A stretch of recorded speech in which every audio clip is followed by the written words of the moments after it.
आज हम आपको सरदार पूर्ण सिंह के निबंध आचरण की सभ्यता की एक व्याख्या बताएंगे। आचरण की सभ्यता में भाषा सदा मौन रहती है। इस भाषा का निघंटु शुद्ध श्वेत पत्रों वाला है। इसमें न मात्र के लिए भी शब्द नहीं, यह सभ्यताचरण नाद करता हुआ भी मौन है, व्याख्यान देता हुआ भी व्याख्यान के पीछे छिपा है, राग गाता हुआ भी राग के सुर के भीतर पड़ा है। मृदु वचनों की मिठास में आचरण की सभ्यता मौन रूप से खुली हुई है। नम्रता, दया, प्रेम और उदारता सबके सब सभ्याचरण की भाषा के मौन व्याख्यान हैं। मनुष्य के जीवन पर मौन व्याख्यान का प्रभाव चिरस्थायी होता है और उसकी आत्मा का एक अंग हो जाता है। प्रस्तुत अवतरण सरदार पूर्ण सिंह द्वारा रचित आचरण की सभ्यता शीर्षक से लिया गया है। इसमें लेखक ने अच्छे आचरण को मौन व्याख्यान की तरह प्रभावशाली बतलाया है। इसी संदर्भ में लेखक कहता है कि आचरण की सभ्यता कोई दिखावे की वस्तु नहीं होती है, फिर भी वह अपने आप व्यक्त हो जाती है। व्यक्ति का आचरण बिना कहे ही अपने आप परिलक्षित हो जाता है। इसलिए आचरण की सभ्यता युक्त भाषा सदा मौन रहती है।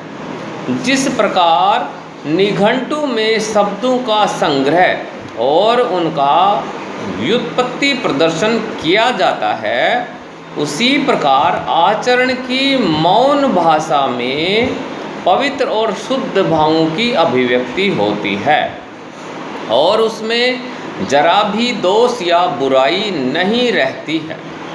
भले ही सभ्य आचरण को व्यक्त करने के लिए कोई शब्द नहीं होता है और इसका कोई नाद भी नहीं निकलता है, फिर भी मौन रूप में यह अपने आप व्यक्त हो जाता है।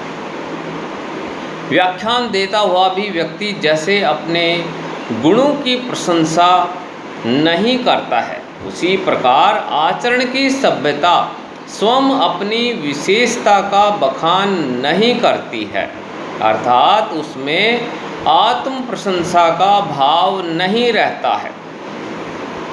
लेखक कहता है कि राग गाता हुआ भी व्यक्ति उसके सुरों को अधिक महत्व देता है, उसी प्रकार अच्छे आचरण वाला व्यक्ति अपने श्रेष्ठ व्यवहार को महत्व देता है।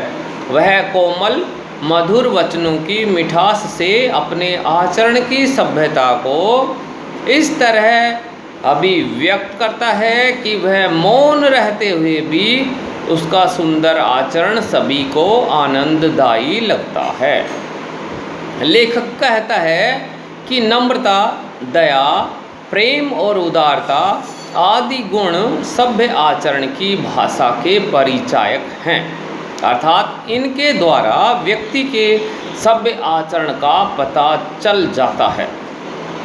मनुष्य के जीवन पर आचरण की सभ्यता के मौन व्याख्यान का प्रभाव चिरकाल तक रहता है और वह उसकी आत्मा का स्थायी अंग बन जाता है। तात्पर्य यह है कि सभ्य आचरण केवल दिखावे की वस्तु नहीं है, बल्कि वह तो व्यक्ति के हृदय और आत्मा का नित्य धर्म है, जिससे उसकी विशिष्टता अभिव्यक्त होती है। इसमें विशेष बात यह है कि समाज में श्रेष्ठ आचरण वाले व्यक्ति का सभी सम्मान करते हैं, इसलिए आचरणशील बनकर विभिन्न गुणों को अपनाने की प्रेरणा दी गई है। भाषा तत्सम प्रधान है। ललित निबंध विधा में सूत्रात्मक भावात्मक शैली का प्रयोग प्रशस्य है। मौन व्याख्यान का महत्व इसमें अभिव्यक्त किया गया है।